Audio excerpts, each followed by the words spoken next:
Hey, Unicorn here, and today I'm going to show you how to make the best gathering routes. For this we need the add-ons Gathermate2 routes, Gathermate2 data if you want to start right away and not first build up your own data, and TomTom if you want the helpful little arrow to show you where to fly. The first thing we have to do after downloading the add-ons is to choose the zone to farm in. One of the best ways to do this is looking up the vein or herb on Wowhead and look which zone has the most spawn points. For the rich thorium vein it would be Winter Spring. And there I am. We open the first add-on, Gathermate2, which saves all spawn points you once gathered from, including other spawnable items like trees for the lumber mill or chests. You can either run around, collect your own data, or just download the add-on Gathermate2 data, which contains all spawn points from Wowhead, and import them. For that, open the Gathermate settings, import, select the data you want, and hit import. Done. Now we go under maintenance and clean up, which gets rid of all duplicates. Your map will now look like this.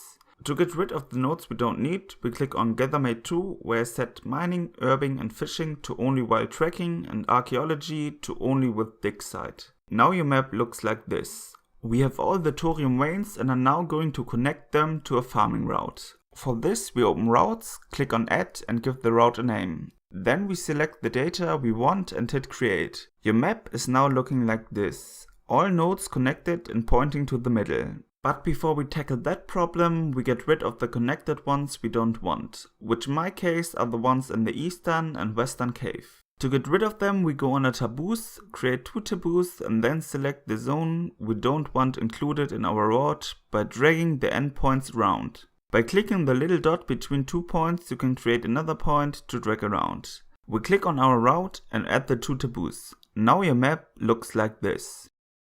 If you only have a few nodes that are out of line, click on Edit Route manually, Edit Route. Now you can deselect single nodes with right click or drag them around.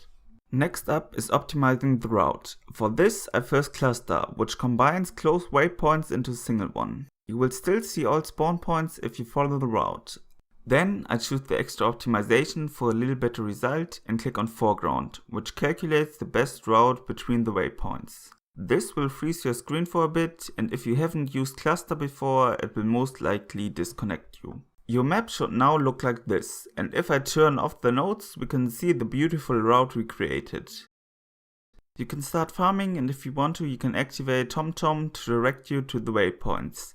I hope this helped you out. The main guide is over now, but here are 3 more features that might be helpful on your journey. First, Gathermate shows you a lot of nodes on your map. Some useful like treasure chests and some not so much like clams. To get rid of these nodes you can deselect each spawn type on their own under filters. Secondly, there's also a setting on routes to hide routes automatically. Under auto show/hide you can set the filters so they don't show up unwanted for your non-farming characters.